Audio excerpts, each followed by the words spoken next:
Okay, so welcome back to part two for week 5, and we'll move on pretty quickly. I hope we're going to talk now about what the future for lawyers is in the context of all of these changes to technology, to business structures, to the way we think about lawyering. So you only had one reading for this week, chapter 12, the final chapter of Legg and Bell. And I think you'll find it quite interesting. It draws on a number of the other readings that you've had earlier in this technology kind of clump for this subject, clump being an official and technical term, not really. So in particular, Legg and Bell refer to Susskind's work on the future of law and the future of the professions. And the good news is that we are not expecting anytime soon to see lawyers disappear from the planet. The expert trusted advisor and the enhanced practitioner, those modes are likely to stay, and they'll be here for the longer term. And bear with me, in a minute or two, I'll talk a little bit about the expertise that makes these particular roles special. But Susskind has identified 10 new roles that we're likely to see in practice over time. They're listed on a slide that I have. So we're talking about the legal knowledge engineer, the legal technologist, legal hybrid, legal process analyst, legal project managers, legal data scientists, R&D workers, ODR or online dispute resolution practitioners, which actually we will talk about a little bit more in week 11, legal management consultants and legal risk managers. Now, I don't think it's particularly helpful for me to, outline what each of these does one by one. You can read this for yourself in the text. I think what is useful here is for us to think about what it means for these skills to be legal skills and what it means for the type of preparation and training that you need to do before you embark on your world or career as lawyers. Susskind's work in this area has been around for a while. Some of it we've already seen come to fruition. Other parts of it we're not seeing as much of yet. But at the moment, I think the analysis holds true. I'm not sure that ultimately these individual roles are going to be quite so separate. I know that I work in knowledge management in a law firm at the moment, and I've worked in previous firms in knowledge management roles. A knowledge management role tends to look at technology to an extent, but also at expertise, at the ways that we store and we retrieve knowledge, like data about the ways that we do things, and also the development of both dumb and smart precedent documents. In this context, when we refer to a precedent in a law firm, we're often talking about a form or a kind of first draft, a starting point for a transaction document or a court form or something similar. So, it's confusing, isn't it? We, as lawyers, keep telling you need to use the language really precisely, and then we'll use a word like precedent to mean the cases that have gone before and the forms that we use when we're practicing law as well. As a knowledge lawyer, I'm far from being a legal knowledge engineer, but I do work with business analysts, with knowledge engineers, with process analysts, and with project managers regularly as we identify ways in which technologies or changes to business process can make us smarter, better at doing law. The kinds of roles that are available or are likely to be available are really interesting, I think. And for those of you who are interested in design or design thinking, I think we're likely to see more strategists and business thinking and systems thinking in legal work as well. And for those of you who've got more of a coding or technology bent, there's definitely plenty of opportunities as these technologies take over being strong language there, I shouldn't have used that, as these technologies are more and more relevant to the way that law is practiced. We tend to find with legal technology roles that in the past we've either had people who've been like really just technology people trying to fit themselves into the legal world, or we've had people like me, frankly, who are geeks, who are interested in the way computers work, but primarily lawyers, basically trying to cram the law into a technology space. I think yours and following from you will be the first generation of true legal technologists, those who hold that fine balance between understanding the way that the law works, being able to use legal reasoning, being educated as lawyers, but also as technology experts and with deep and broad experience in the implementation and enhancement of business and other systems using technology. So Susskind says he can see that these things are coming. Essentially, he has argued that, and I quote, "We now need a new breed of able and credentialed legal technologists to help take the legal profession fully into the 21st century." Now, I don't think this necessarily means that you need to be coding to be a full-flown legal technologist, in the same way that there are plenty of medical practitioners who are at the cutting edge of the design and development of new forms of drug therapies, drug technologies, or machines that are used in the diagnosis or treatment of illnesses. Those doctors don't need to be able to do every element of the coding or the systems design, but they do need to have a deep and entrenched understanding of how the technologies work and can benefit the ways that they work. And I think that's what we're going to be seeing more and more, that high level of expertise, and that, one of the reasons that that dual degree, the LLB and JD, and something else makes you so valuable out in the real world.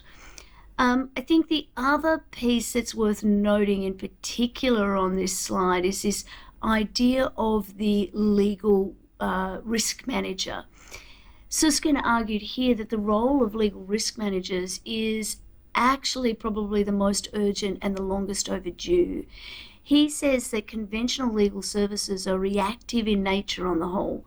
And what he means by this is lawyers tend to respond to questions and issues that are raised with them. And conversely, that legal risk managers will be proactive. Now, in one of the podcasts that I've given you to listen to, you'll hear the former general counsel from Facebook, who is now working as a partner in an international law firm out of Palo Alto in the US, is really drills down into that question of, and this is in the context of crisis management, or particularly in the wake of a data breach, a privacy breach under the European GDPR. But I think the situation is completely analogous and really useful and interesting. She talks about the difficulty as in-house counsel in finding law firms that are not only able to tell her what the law is, but tell her what needs to happen right now when there is a legal problem. You'll remember in the last video I said our our clients don't want legal advice. They don't have legal problems. They have a problem that has a legal element. Now, in some cases, like a massive data breach, in a company that really has nothing to give here, maybe the only reason they have a problem is because of the law. Maybe they wouldn't care about it otherwise. But I think any company that wants to sustain ongoing value, in other words, that they have a product that is desirable, that customers want, that is feasible, they have the technologies that they need to do it, and that is ultimately viable. And so viability, even at just if we think about it as a profitability thing, it's not a one-off moment in time. That's a contract. It is an ongoing sustainable relationship with customers. Those companies do not want the reputational and other damage that comes from a massive data breach. They want to, and they want to be seen to be, acting immediately and knowing exactly what to do. And so in that podcast, that particular lawyer talks about the development of teams and approaches to not only advising on what the law is, but the practical and operational steps of what comes next. And I think we as lawyers spend a lot of our time dealing in risk, whether it's as transactional lawyers, mitigating risk, or identifying and allocating risk. What is a contract if it is not a way of allocating risks between the parties? And as litigators, we're at the other end of that. A risk has been taken, and the parties aren't prepared to reconcile at that stage. So lawyers are actually in really good positions to identify and take action in relation to risk. So the focus, Susskind says, will be on anticipating the needs of the people that they advise, and on containing and preempting legal problems. And legal risk managers will undertake jobs such as legal risk reviews, litigation readiness assessments, compliance audits, and analysis of contractual commitments.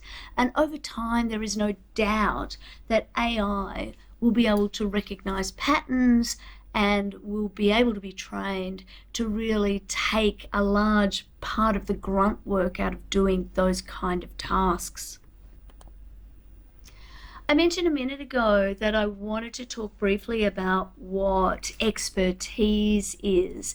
And there's a rather wordy quote on the slide. Don't worry, for those of you playing along at home with the podcast, I'll make sure that I explain the depth of it.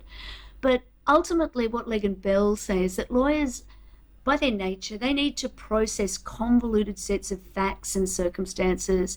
They need to think about what the applicable legal rights and obligations are, and ultimately they need to render reasoned opinions and guidance about the best way to take action based on that complex information. So the quote is that lawyers ideally have the ability to understand the background and context and of the events that lead up to a dispute or a transaction. They need to incorporate general knowledge of how the world works and knowledge of the law and the way that the law is applied. Clearly I'm not quoting directly. I'm trying to truncate it, and I think I'm just making it longer. Sorry about that. The work that lawyers do involves a lot of filtering out of irrelevant facts, and you will find that you do that more and more without even realizing that you are doing it. You are trained in using IRAC. What is the issue? What is the rule? How does the rule apply? And what is your ultimate tentative conclusion? The way we teach it, we don't even say at the beginning, what are the facts? It becomes part of what it is that you have to do. Is you have to work out, in order to work out what the problem is, which facts are relevant, and filter out those that are not. So this is something that we do relatively easily. It is really difficult to train a computer to do this. It's completely challenging. So to completely replicate a human lawyer, we would need to re-engineer the process that could ultimately produce creative, imaginative, and innovative ideas and results, while drawing on a comprehensive set of legal information and an experienced database that is comparable to an experienced lawyer. This is not going to happen soon. This is general AI as opposed to narrow or specific AI. Good lawyers have the capacity to distill information down, but they also retain a broad and contextualized knowledge base that they can work with. In contrast, artificial intelligence will be superior when it comes to analyzing huge quantities of data, both in terms of the volume that it can manage to soak up quickly and the objectivity that it can bring to the analysis, subject to the type of biases that we are checking for generally.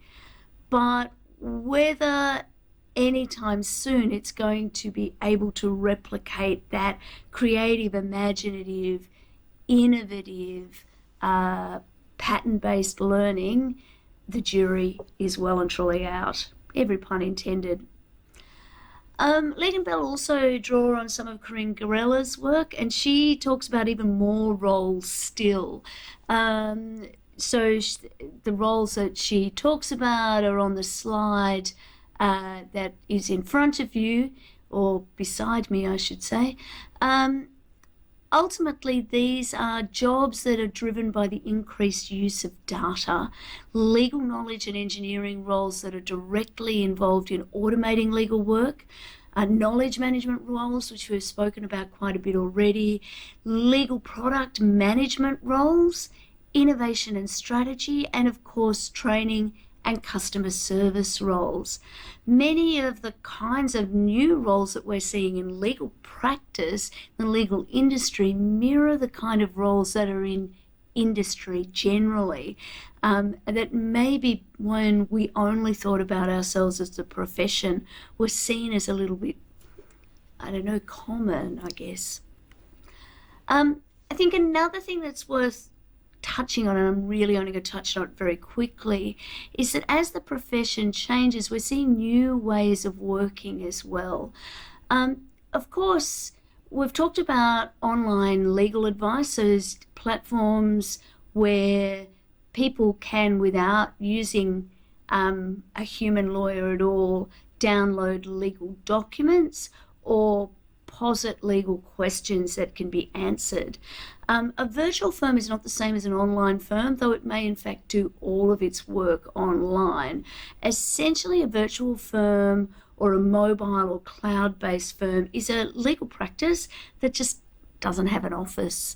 They tend to be boutique firms with very few junior staff at this stage, but mainly experienced staff that don't need direct supervision. I think one of the biggest issues, both at a practical and an ethical level for virtual firms and actually bricks and mortar firms who are working more and more online, is that question of how do we train our people? How do we properly meet our supervision obligations when we're not seeing them all the time? I think there are answers to that question, but it is something we're grappling with. Virtual firms often operate from the homes or satellite offices of the lawyers, and they deliver services to clients using technologies, basically Zoom, Teams, different forms of communication. Virtual law firms are regulated in exactly the same way as traditional law firms. They're not called anything different. They're just law firms as far as the regulator is concerned. But lawyers working for virtual firms are often self-employed consultants rather than partners or employees. Many of the larger law firms have their own consulting arms now that essentially are staffed by virtual lawyers who are then seconded or spend time with clients when clients have particularly high-level needs for or expansive needs for legal services. So lawyers need to develop reflective judgment that's necessary to assess the demands that are made on them by their clients and their colleagues within a larger framework of being a member of a legal profession. Being a member of a legal profession or any profession requires integrity, honesty, loyalty, and the maintenance of standing in the profession. So maintaining a practicing certificate, as well as the maintenance of the standing of the profession in the eyes of the community itself. The quote on the slide in front of you comes from Legg and Bell again. When a client consults a lawyer, that relationship, so the lawyer-client relationship, is clothed with protections and responsibilities that a purely commercial relationship cannot mirror. The lawyer must be competent and put the client's interests first. This is most evident in the content of the fiduciary duties owed by a lawyer to a client, something we'll be talking about a great deal from next week onwards. In one word, the obligation is loyalty. Cardozo, or Chief Justice Cardozo from the US, said that duty of loyalty is, quote, stricter than the morals of the marketplace. Not honesty alone, but the punctilio, I assume that's how you pronounce that, the punctilio of an honor of the most sensitive. And that, quote, the level of conduct for fiduciaries is at a level higher than that trodden by the crowd. The result is that the law takes a hard line against faithless fiduciaries. Poetic, yes. Meaningful, even more so. I think we cannot pretend that lawyers do not operate businesses. There is a legal industry. Lawyers do not faithfully serve the public and the courts for no remuneration. In fact, they are on the whole remunerated better than most people.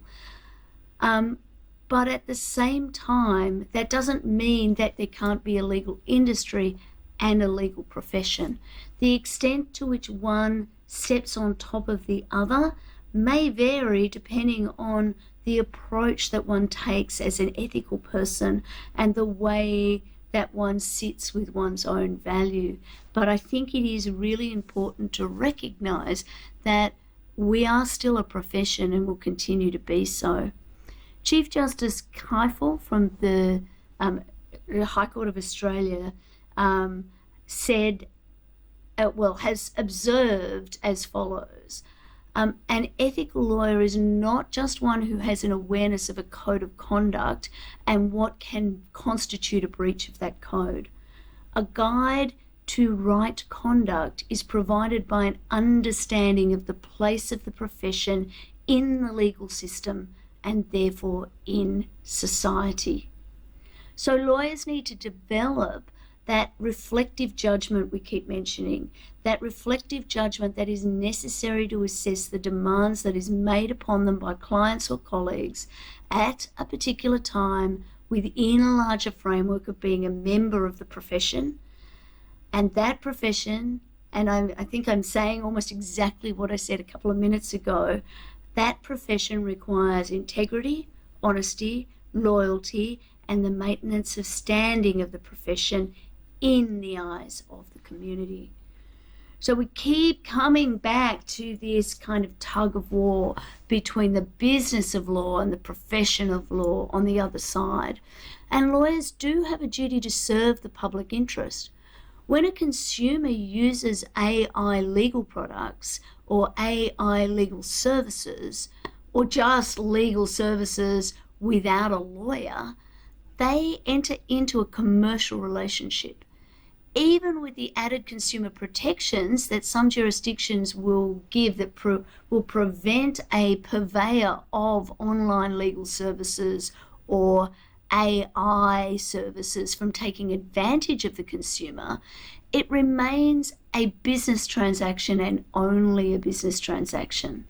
And for that reason, it's absolutely okay for the vendor of the AI services, as Legg and Bell point out, to look out for themselves first. That vendor may not mislead or be dishonest, or if they do, there will be competition and consumer law consequences. They don't have to positively assist the consumer in seeking to achieve those objectives. However, a lawyer needs to put all of their knowledge and skills towards achieving their client's goals.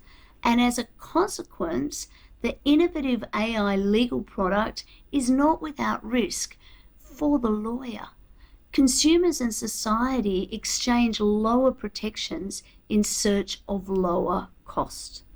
So ultimately, Legg and Bell run an economic argument that because there is a requirement to be a member of a profession, or the requirements that come from being a member of a profession, I should say, require that integrity and loyalty, anything that a lawyer does using technology adds to the risk that they won't meet that requirement.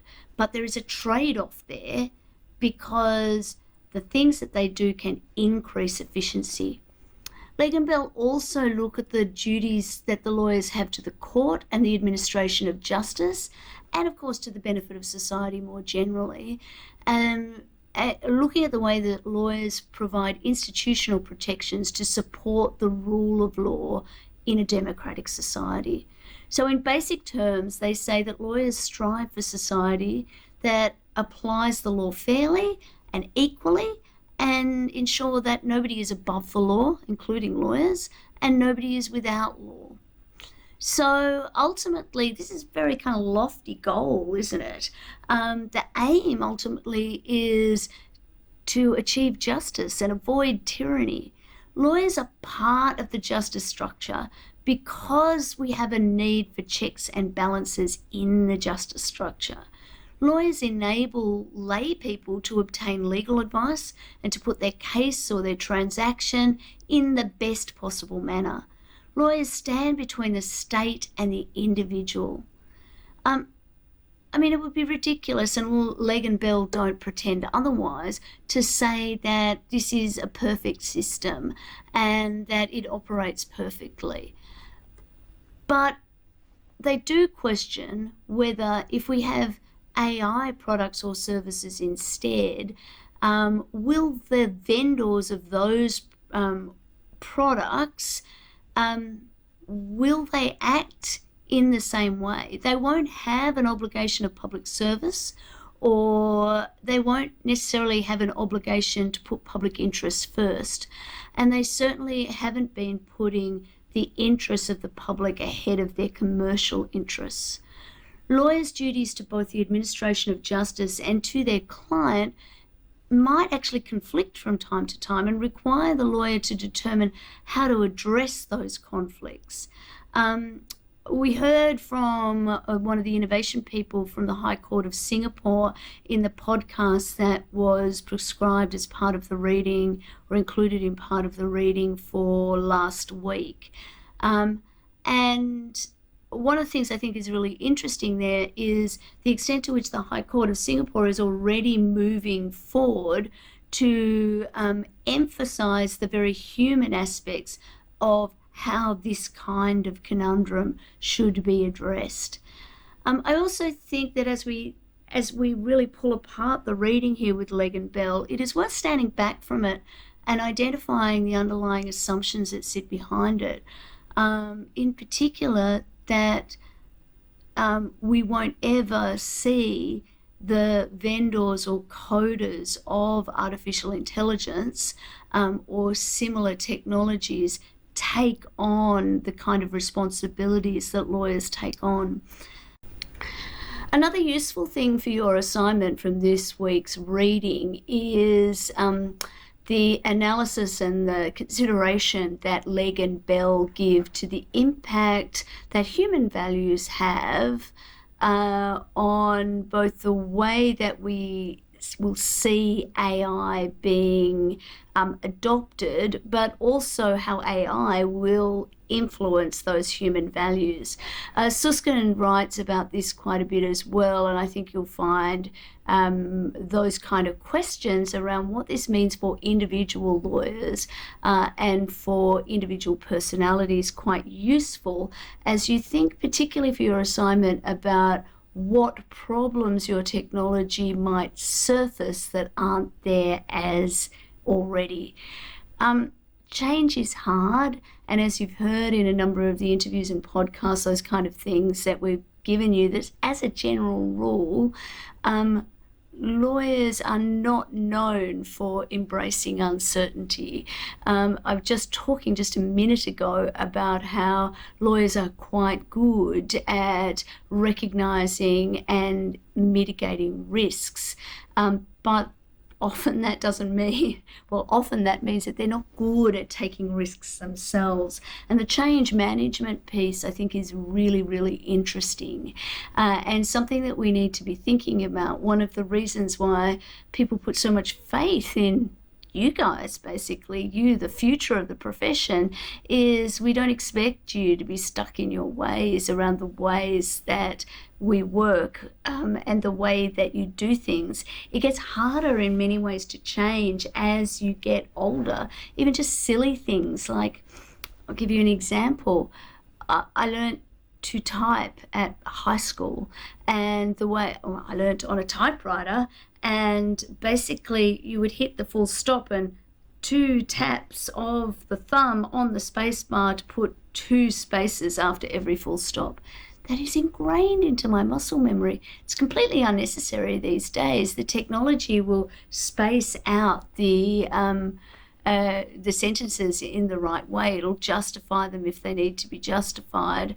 But it's just muscle memory. It is so hard for me to change and swap to a single space, which is, well, not always a firm style, but it's well and truly the way most people would operate this day. Now, that's a tiny little thing, but when it comes to big things, big changes in the way you work, actually, particularly the question of trust and trusting whether or not the automation or the AI has got it right, is a really big leap for a lot of lawyers. I think ultimately change management comes down to really 4 questions. What can I do now that I couldn't do before? They're the things I need to celebrate. What can I do now that I could do before? Well, there's no change there, so that's okay. What can't I do now that I could do before? Those are questions that really go to the nature of the way that we work and can be really difficult for people to let go of. And then what can't I do now that I still couldn't do before? They're the big questions where we might be looking to innovate further, but manage that transmission. So last but not least, I think the big question for you is what's likely to change? And what do you need to be doing differently from dyed in the hole, stuck in the mud practitioners like myself? I think at the end of the day, this reflects what Susskind says and what Legan Bell has said. It's quite unlikely that you're going to need to be able to code, but you do need to have some understanding of the way that coding works.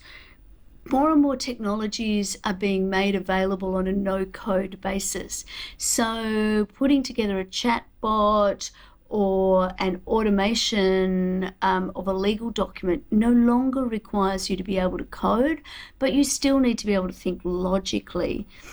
You need enough knowledge about what technologies are out there and enough awareness of how practice works in order to identify inefficiencies that could be solved by the application of technology. Now, lawyers are scared of numbers. I always joke about this. Lawyers are more scared of an Excel spreadsheet than just about anything else. But you do, especially if you're going to work in a commercial setting, you do need to have some kind of statistical and data literacy. Now, that doesn't necessarily mean that you need to be a mathematician or a statistician, but you need to understand what data is, where it sits on your servers and in your environment, and where you can mine it for patterns. Education is definitely going to change. The way that you are learning is so different from the way that I learned. And the way that we continue legal education once people are in the profession is also changing and needs to change to take into account the rapid pace of change when it comes to the technologies that we use to do the business of lawyering. It is likely that business structures for law firms will change as well. I was just mentioning the virtual law firm not so long ago, but we also need to think about the ways in which we charge for our services as more and more of the stuff that used to take us time is being automated or being done by AI. And so business structures and alternative fee arrangements really go hand in hand.